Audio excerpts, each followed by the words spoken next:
Welcome back to my channel food recipes. இன்னைக்கு நம்மளோட சேனல்ல ரொம்பவே சுவையான நிலக்கடலை வடை எப்படி பண்றதுன்னு பார்க்கலாம். இதுவரை நீங்க நம்ம சேனலை சப்ஸ்கிரைப் பண்ணலன்னா சப்ஸ்கிரைப் பண்ணிக்கோங்க. மறக்காம இந்த பெல் ஐக்கானை பிரஸ் பண்ணிக்கோங்க. இப்போ நிலக்கடலை வடை பண்றதுக்கு 1 கப் நிலக்கடலை எடுத்துக்கோங்க. இதை ஒரு 8 மணிக்கூர் போல ஊற வச்சு எடுத்துக்கோங்க. நாங்க பச்சை நிலக்கடலை எடுத்திருக்கோம். இனி நம்ம நிலக்கடலையை மிக்ஸி ஜார்ல டிரான்ஸ்ஃபர் பண்ணிடலாம்.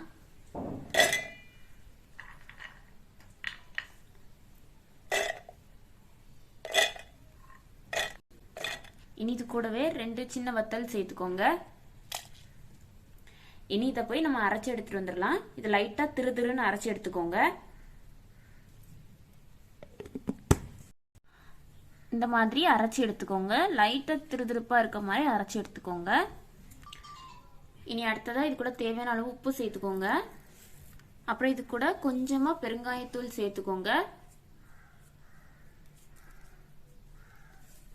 இனி அடுத்ததா இது கூட ஒரு 1.25 டீஸ்பூன் வறுத்த பச்சரிசி மாவு சேர்த்துக்கோங்க.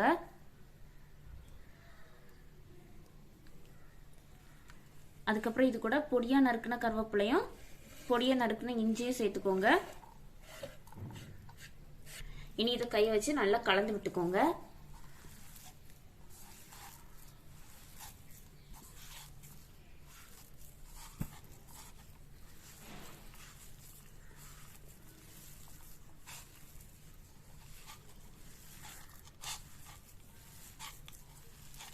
இப்போ ஒரு பேன்ல தேவையான அளவு எண்ணெய் சேர்த்துக்கோங்க. நாங்க கடலெண்ணெய் எடுத்திருக்கோம். இப்போ எண்ணெய் சூடானதும் நம்ம மாவை பருப்போட தட்டுவோம்ல அதே மாதிரி தட்டி எண்ணெயில சேர்த்துக்கோங்க.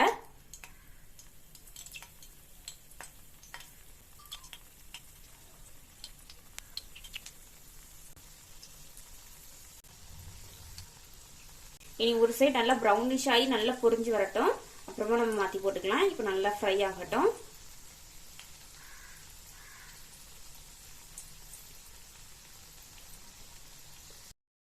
இப்போ நம்ம வடை ஒரு சைடு நல்லா ப்ரௌனிஷா வந்துருச்சு. இப்போ நம்ம இதை மாத்தி போட்டுக்கலாம்.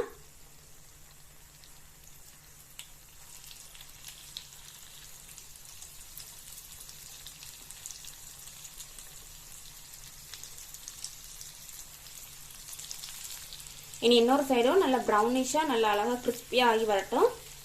நல்லா வேகட்டும்.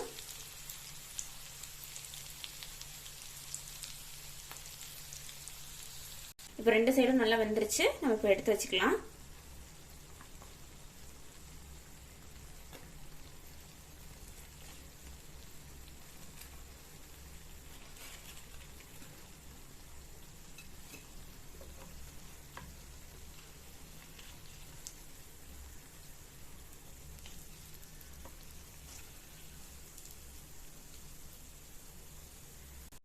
ஸோ இப்போ அவ்வளோதான், நம்மளோட சுவையான அட்டகாசமான சத்தான நிலக்கடலை வடை இப்போ ரொம்ப அழகாக ரெடி ஆயிடுச்சு. இந்த ரெசிபி கட்டாயமாக நீங்களும் உங்கள் வீட்டில் ட்ரை பண்ணி பாருங்க. பிடிச்சிருந்தா நம்ம சேனலை லைக் பண்ணுங்க, கமெண்ட் பண்ணுங்க, ஷேர் பண்ணுங்க, மறக்காம சப்ஸ்கிரைப் பண்ணுங்க. Tata, bye by.